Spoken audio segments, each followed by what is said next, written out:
यो हरियो पहाडको फेदमा एउटा घना जङ्गल छ।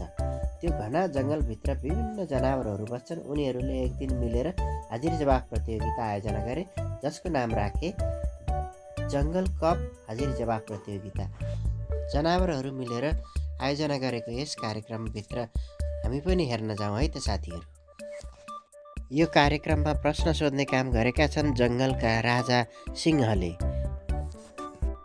यसै गरी समय हेर्ने कामका लागि घडी लिएर बसेका छन् परेवा। यस्तै अङ्क प्रदान गर्न भनेर ठिक्क परेर बसेका छन् मयूर दाई। उनले सहभागीले प्राप्त गरेको अङ्क टिप्दै जानेछन्। यो पहिलो समूह बाघको समूह हो। यस्तै अर्को समूह रहेको छ स्यालको। यो स्यालको समूह दोस्रो समूह हो। यसै गरी तेस्रो समूह रहेको छ खरायोको। यो हेरौँ खरायोको समूह। अब चौथो तथा अन्तिम समूह रहेको छ बाँदरको। यसमा 4 जना रहेका छन् र यो सँगसँगै रहेका यिनीहरू चाहिँ दर्शक। यिनीहरू कार्यक्रम हेर्न आएका हुन्। यहाँ कार्यक्रम कसरी गर्ने भनेर परेवा, मयूर र सिंह छलफल गरिरहेका छन्। उनीहरूको छलफल सकिएपछि सबै सहभागी समूहलाई पालै पालो राखेर चटक्क पारेर मिलाएर राखेका छन्। सबैजना मिलेर बसे। अब बिस्तारै कार्यक्रम सुरु हुन्छ। सिंहले प्रश्न सोध्दै जानेछन् र सहभागीहरूले उत्तर दिँदै जानेछन्। कार्यक्रम हेरौँ है त।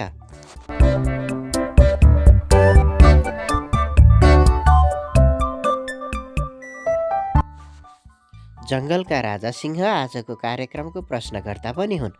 उनले पहिलो समूहमा रहेको बाघ समूहलाई प्रश्न सोध्दैछन्। आजको हाजिर जवाफको पहिलो प्रश्न बाघ समूहलाई यस्तो रहेको छ। कोशी प्रदेशमा कतिवटा जिल्लाहरू रहेका छन्? 8, 14, 11 र 13।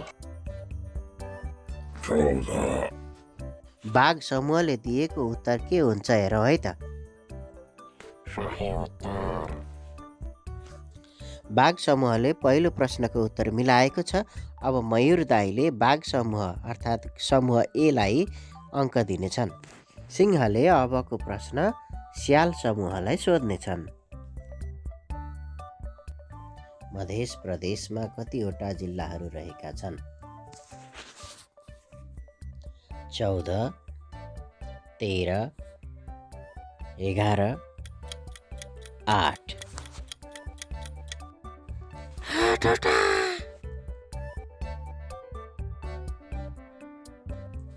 सही उत्तर।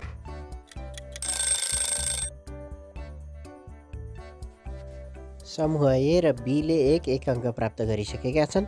अबको पालो रहेको छ समूह सीको। समूह सीलाई प्रश्न सोध्ने पालो रहेको छ भने कस्तो उत्तर दिन्छ र कति अङ्क प्राप्त गर्न सक्छ त्यो पनि हेरौँ है त। उत्तर दिने पालो रहेको छ खरायोको समूह। खरायो अत्यन्तै टाठो समूह हो। हेरौँ है त कस्तो उत्तर दिन्छ।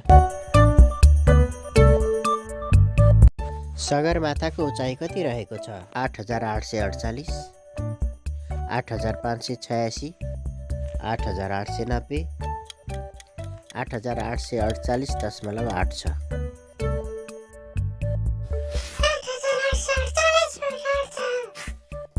सही उत्तर।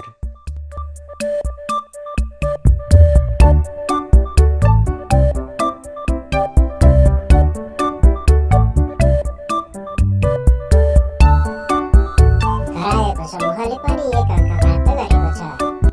अबको पालो रहेको छ समूह 4 अर्थात् बाँदरको समूह। सधैँ चकचक गर्ने बाँदरले कस्तो उत्तर दिन्छ होला हेरौँ है त। गण्डकी प्रदेशमा कतिवटा जिल्लाहरू रहेका छन्? 14,